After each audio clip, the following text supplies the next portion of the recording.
तो दोस्तों editorial series में आप सभी का स्वागत है। आज का एडिटोरियल है, सरकार ने दूसरी तिमाही के जीडीपी के आंकड़े जारी किए हैं। तो हम इसमें समझेंगे कि जो आंकड़े हैं वो सरकार के लिए चिंता का विषय है या खुशखबरी है। ठीक है। और जैसा कि हमने बताया, इस एडिटोरियल सीरीज में आपको अभ्यास प्रश्न भी मिलते हैं, प्रीवियस ईयर के क्वेश्चन पेपर भी मिलते हैं प्रीलिम्स के। ठीक है। इसके अलावा हमारी इकोनॉमी की एनसीईआरटी क्लास चल रही है और एक क्लास आज और अपलोड हो गई है। इसके अलावा कल जो है पॉलिटी की एक क्लास अपलोड होगी, तो आप देख सकते हैं। क्योंकि आपको अगर इकोनॉमिक टर्म समझने हैं जो इसमें चर्चा करेंगे, तो उसके लिए आपको बेसिक क्लियर रहना चाहिए। तो इसके लिए आप इंडियन इकोनॉमी का लेक्चर देख सकते हैं। इसके अलावा अगर बता दें तो ये हमारा टेलीग्राम चैनल है, इसको आप स्कैन कर सकते हैं या स्टडी एंड आईएएस नाम से सर्च कर सकते हैं। इस पर सारी पीडीएफ क्लासेस की इन्फॉर्मेशन आपको मिलेंगी। आगे बढ़ने से पहले आपको बता दें कि आज का जो एडिटोरियल है उसका अगर बात करें आपके सिलेबस से, जीडीपी, मनरेगा, GDP per capita income, investment to GDP ratio, purchasing power, ये प्रीलिम से संबंधित है। मेंस की बात करें तो जीएस के पेपर 3 से इकोनॉमिक सेक्शन से challenges of economic growth, formalisation of informal sector, inclusive growth से इसका संबंध है। तो चलिए बात करते हैं। अगर बात करें तो सरकार ने जो जीडीपी के आंकड़े दूसरी तिमाही के जारी किए हैं, तो उसमें देखा जाए तो उनका जो अनुमान है बहुत आशावादी है। ठीक है। जो चालू वित्त वर्ष के लिए आर्थिक विकास के अनुमानों के ऊर्ध्वगामी संशोधन किए गए हैं। लेकिन अगर भारत की जीडीपी की बात करें तो जीडीपी का अनुमान महामारी के दौरान अनुभव किए गए गिरावटों से उभरने के संकेत दे रहे हैं। यानी सरकार ने जो जीडीपी के आंकड़े जारी किए हैं उससे ये पता चलता है कि महामारी के दौरान जो भी गिरावटें आई हैं, अब लगता है कि उससे आप उबर सकते हैं।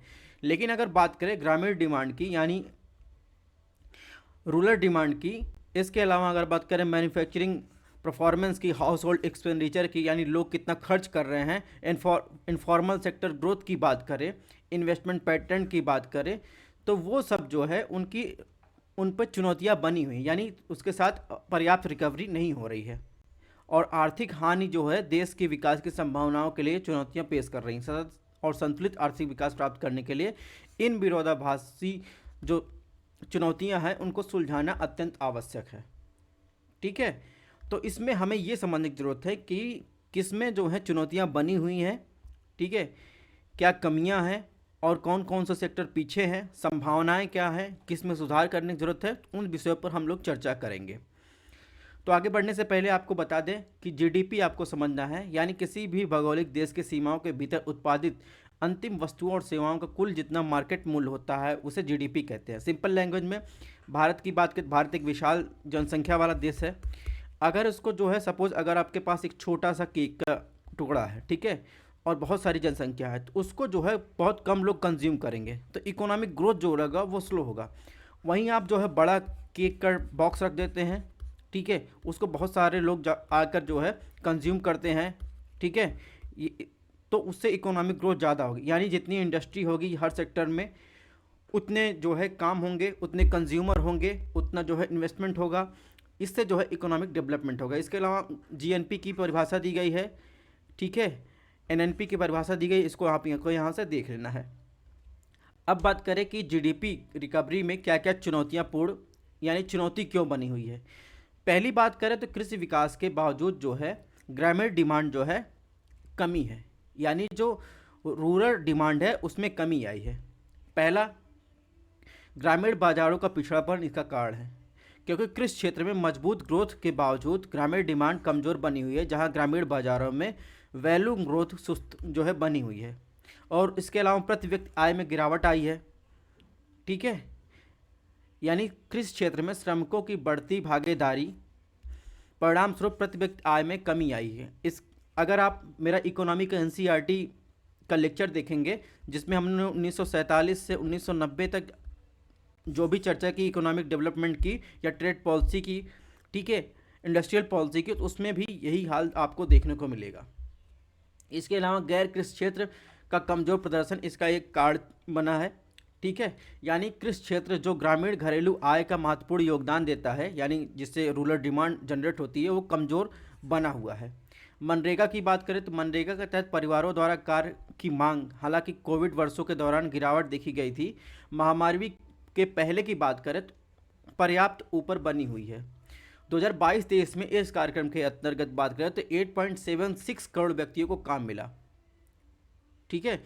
और 2018-19 में बात करें तो 7.77 करोड़ व्यक्तियों की तुलना में ये जो है इसका तुलनात्मक अध्ययन आप कर सकते हैं, ठीक है। यानी 22-23 में लोग कितना 8.76 करोड़ व्यक्तियों को काम मिला है, यानी अगर 2019-20 2018-19 की बात करें तो उससे जो है ज़्यादा व्यक्तियों को काम मिला है। इसके अलावा बात करें औद्योगिक क्षेत्र में मंदी और विनिर्माण प्रदर्शन की बात करें तो इंडस्ट्रियल सेक्टर स्लो डाउन आपको देखने को मिल रहा है, इसलिए चुनौती बनी हुई है, ठीक है। यानी औद्योगिक क्षेत्र विशेष रूप से विनिर्माण क्षेत्र, ठीक है, यानी मैन्युफैक्चरिंग एरिया जो है मंदी आई है। चौथाई तिमाही के टर्न अराउंड के बावजूद जो देखेंगे पूरे वर्ष के लिए जो मैन्युफैक्चरिंग एरिया है उसमें वृद्धि मात्र जो है यानी ग्रोथ की बात करें तो 1.3% रही है, ठीक है। इसके अलावा गैर कृषि क्षेत्र के अंतर्गत इनफॉर्मल सेक्टर में रोजगार वृद्धि देखने को मिली है। अनौपचारिक क्षेत्र यानी इनफॉर्मल सेक्टर रोजगार की बात करें उसकी स्थिति की बात करें तो गैर कृषि क्षेत्र के अंतर्गत स्वामित्व और साझेदारी उद्यमों यानी जिसे इनफॉर्मल सेक्टर की फर्म कहते हैं में संलग्न श्रमिकों की हिस्सेदारी 68.2% 2017-18 से बढ़कर 71.8% 21-22 की हो गई है, ठीक है। अनौपचारिक क्षेत्र यानी इनफॉर्मल सेक्टर में रोजगार में वृद्धि अर्थव्यवस्था को औपचारिक बनाने और रोजगार अवसरों को बढ़ावा देने के सरकारी प्रयासों से भिन्न तस्वीर जो है आपको दिखा रही है।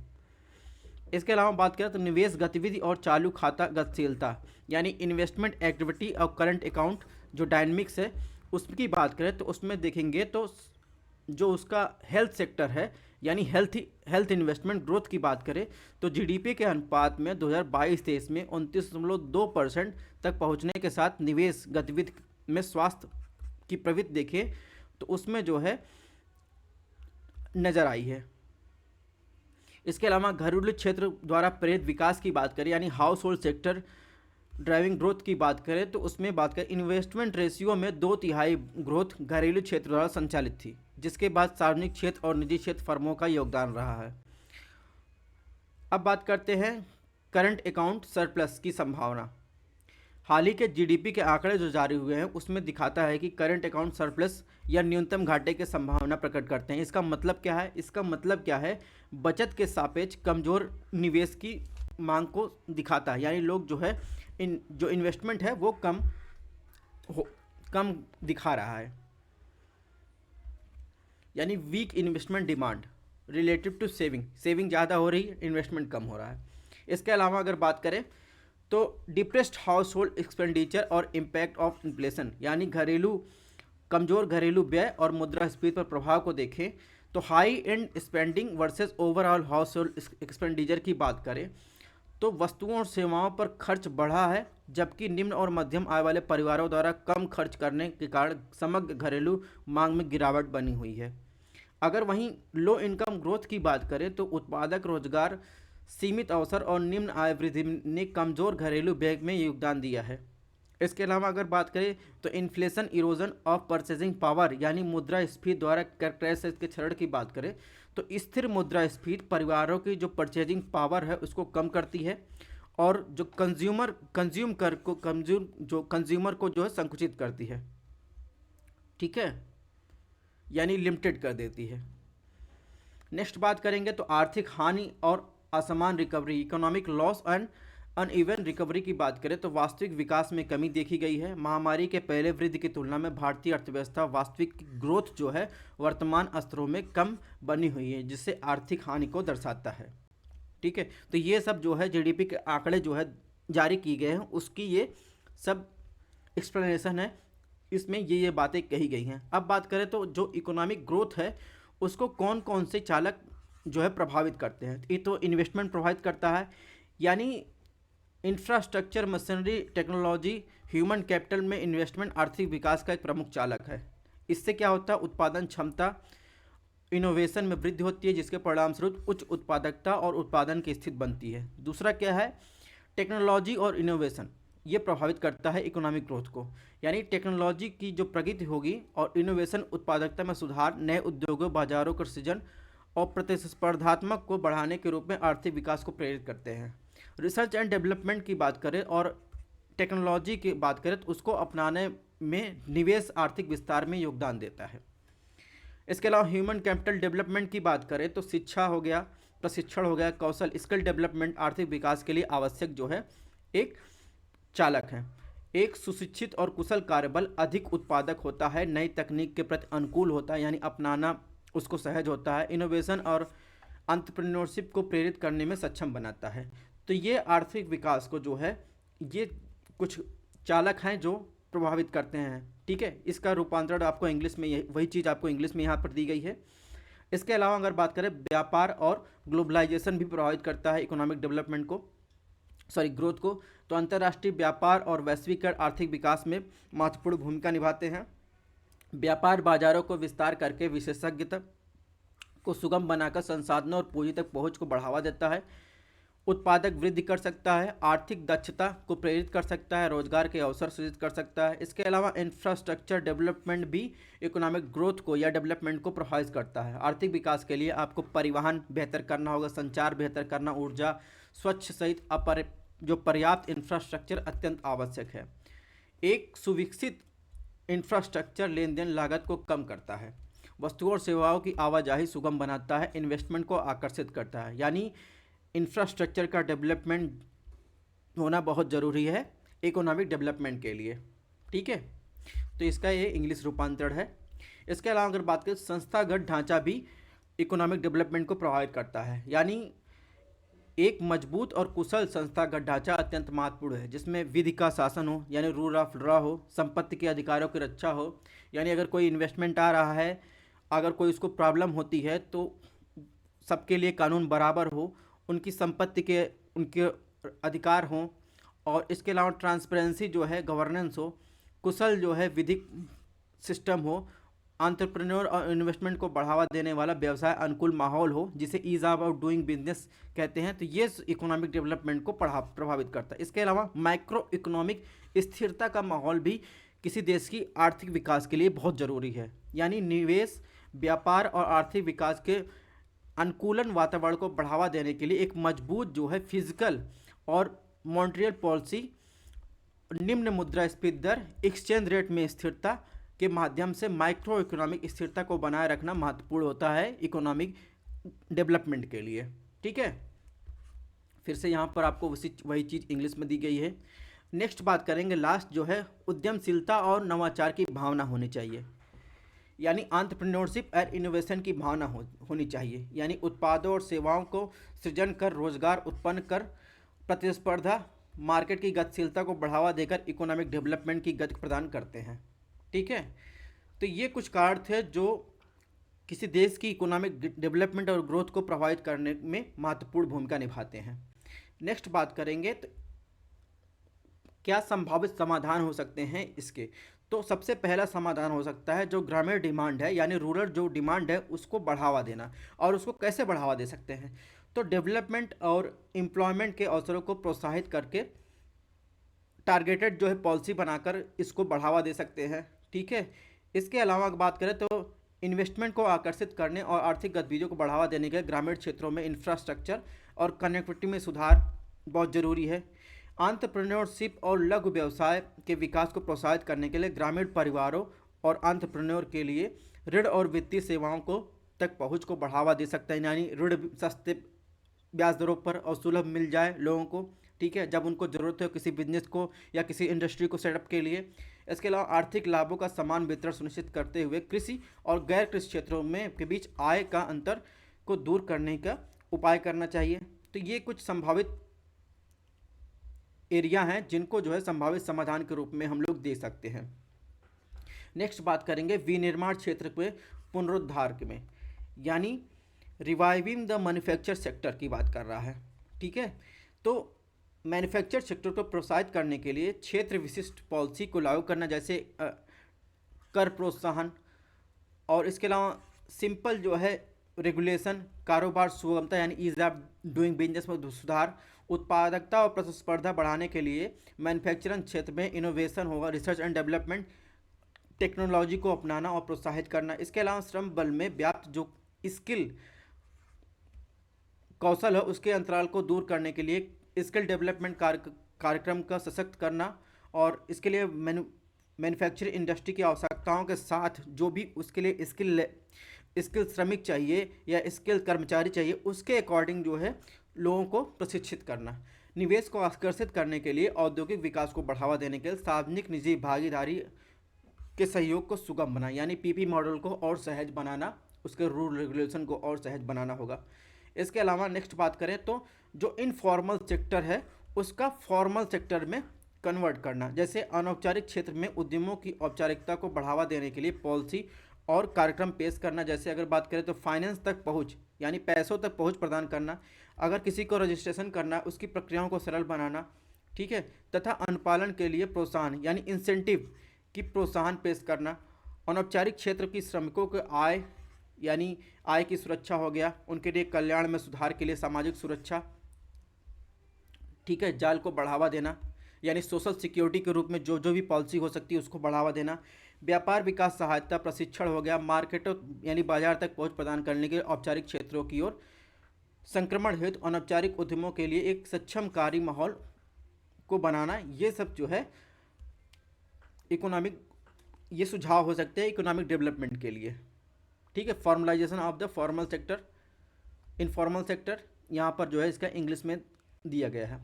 नेक्स्ट बात करेंगे आय असमानता को संबोधित करना और घरेलू व्यय को बढ़ावा देना, यानी हाउस होल्ड एक्सपेंडिचर को बढ़ावा देना। उसके लिए जो जो भी नीति चाहिए इकोनॉमिक ग्रोथ के लिए वो ज़रूरी है, क्योंकि आप देख रहे हैं कि हाउस होल्ड एक्सपेंडिचर कम हो रहा है। तो आय के पुनर्वितरण और धन असमानताओं को कम करने के लिए प्रगतिशील टैक्सेशन पॉलिसी को लागू करना, लो इनकम वाले परिवारों और कमजोर समूहों को सहायता प्रदान करने के लिए सोशल वेलफेयर कार्यक्रमों को और सुरक्षा तंत्रों को बढ़ावा देना, व्यक्तियों को सशक्त बनाने, उनकी रोजगार क्षमता को सुधार करने के लिए एजुकेशन स्किल डेवलपमेंट में इन्वेस्टमेंट को बढ़ाना, परिवारों के क्रय शक्ति की रक्षा और प्रभावी मौद्रिक और राजकोषीय नीतियों के माध्यम से मुद्रास्फीति के दबाव को कम करना, ठीक है। नेक्स्ट बात करेंगे निगरानी और मूल्यांकन, यानी मॉनिटरिंग एंड इवैल्यूएशन करना।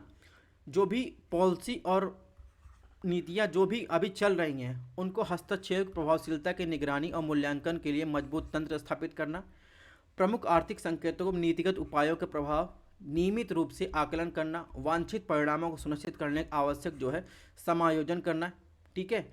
नीति निर्माण और कार्यान्वयन को सूचना संपन्न बनाने के लिए अनुसंधान और डेटा संचालित निर्णय को प्रोत्साहित करना, ठीक है। तो ये कुछ जीडीपी से संबंधित उनके संभावित परिणाम क्या थी, कहाँ कहाँ समस्याएं थी, ठीक है, तो उनको हमने विस्तार पूर्वक डिस्कस कर लिया। मेन से इससे बहुत सारे क्वेश्चन पूछे गए हैं, 2019 में क्वेश्चन पूछे गए, 2020 में क्वेश्चन पूछे गए, 2021 में क्वेश्चन पूछे गए हैं। तो इसके अभ्यास प्रश्न की बात करें तो सतत और समावेशी आर्थिक विकास प्राप्त करने के लिए भारतीय अर्थव्यवस्था का समझ विद्यमान प्रमुख चुनौतियों की चर्चा कीजिए, जिसकी चर्चा हम लोगों ने की। 2019 में भी ये क्वेश्चन पूछा गया, उच्च समृद्धि दर यानी ग्रोथ लगातार अनुभव के बावजूद भारत ह्यूमन डेवलपमेंट के निम्न संकेतक चल रहे हैं। उन मुद्दों के परीक्षण कीजिए जो संतुलित और समावेशी विकास को पकड़ में आगे आने नहीं दे रहे हैं। संभावित सकल घरेलू उत्पाद के परिभाषित करते हुए इसके निर्धारण करने की व्याख्या कीजिए, जिनकी हमने अभी व्याख्या की ना, वही चीज़ ये कह रहा हूँ। वे कौन से कारक हैं जो भारत के संभावित जीडीपी को साकार करने से रोक रहे हैं। 2015 के पहले 2015 के बाद भारत के सकल जीडीपी के कंप्यूटिंग पद्धति के बीच अंतर स्पष्ट कीजिए। तो सब जो है इसी आर्टिकल से या फिर इससे मिलता जुलता क्वेश्चन आप देखेंगे, लगातार क्वेश्चन पूछा गया है और संभावित क्वेश्चन भी है, आ भी सकता है, ठीक है। प्रीलिम्स में क्वेश्चन पूछा गया, भारतीय अर्थव्यवस्था के संदर्भ में निम्नलिखित कथनों पर विचार कीजिए। 2015 का क्वेश्चन है, पिछले दशक में वास्तविक यानी रियल जीडीपी उत्पाद में लगातार वृद्धि देखी गई, बाजार मूल्य पर सकल घरेलू उत्पाद में पिछले एक दशक में लगातार वृद्धि हुई। तो इसमें देखेंगे सिर्फ और सिर्फ ऑप्शन 2 सही है, इसमें लगातार वृद्धि नहीं हुई है। इसकी व्याख्या यहाँ पर दी गई है, यानी जीडीपी की वृद्धि पिछले दशक लगातार नहीं बढ़ी, विभिन्न अंतर्राष्ट्रीय घरेलू आर्थिक दबावों के कारण इसमें लगातार उतार चढ़ाव होता रहा, इसलिए ऑप्शन 1 गलत है। जबकि ऑप्शन 2 देखेंगे 2005 में 9 बिलियन अमेरिकी डॉलर की जीडीपी थी, 2015 में ये बढ़कर 2.1 ट्रिलियन अमेरिकी डॉलर हो गया। 2020 तक जीडीपी का अगर बात करें तो टोटल जीडीपी 2.63 ट्रिलियन अमेरिकी डॉलर था। तो इस प्रकार इसमें जो है ऑप्शन 2 सही होगा। 2015 में ही एक क्वेश्चन और पूछा गया, किसी देश के सकल घरेलू जीडीपी के अनुपात में कर में कमी निम्नलिखित में किसको दर्शाती है। तो कर में अगर कमी की जा रही है तो धीमी आर्थिक विकास की दर को दर्शाती है, ठीक है। राष्ट्रीय आय कम न्याय संगत वितरण इससे कोई संबंध नहीं है, तो ये जो है इसमें दर्शाती है। यानी अगर बात करें आर्थिक मंदी के परिणामस्वरूप विकास दर कम होती है, आमतौर पर बेरोजगारी बढ़ती है और उपभोक्ता खर्च घटता है। यानी जो रूरल, अगर इन्फ्लेशन है तो हमने बताया रूरल जो ग्रामीण जनसंख्या है वो जो है खर्च कम करते हैं, सेविंग ज़्यादा करते हैं, तो उसी की बात कर रहा है। तो इन्फ्लेशन बढ़ने की बात कर रहा है। आर्थिक मंदी के परिणामस्वरूप क्या होता है, बेरोजगारी बढ़ती है। नेक्स्ट क्या होता है, टैक्स टू जीडीपी रेशियो में गिरावट आता है, तो इसलिए ऑप्शन एक सही है। लेकिन वहीं ऑप्शन दो की बात करें तो राष्ट्रीय आय संसाधन यानी रिसोर्स का आवंटन समान वितरण आमतौर पर किसी देश के आर्थिक योजना पर निर्भर करता है, इसलिए ऑप्शन दो जो है गलत है। ठीक है, तो इस तरह हमने प्रीलिम्स के क्वेश्चन देख लिए, मेंस के क्वेश्चन देख लिए। इसका जो आपको पीडीएफ है हमारे Telegram channel study an IAS पर मिलेगा, यहाँ पर आप स्कैन कर सकते हैं या स्टडी एन आईएएस नाम से सर्च कर सकते हैं। तो इसको ध्यान से पढ़िएगा और आप बेसिक इकोनॉमी की क्लास जरूर देखिएगा, ताकि आपको जो जीडीपी और ऐसे जो भी इकोनॉमिक टर्म हैं उनसे आपके जो है कॉन्सेप्ट क्लियर होते रहे। मिलते हैं नेक्स्ट ट्यूटोरियल सीरीज के साथ।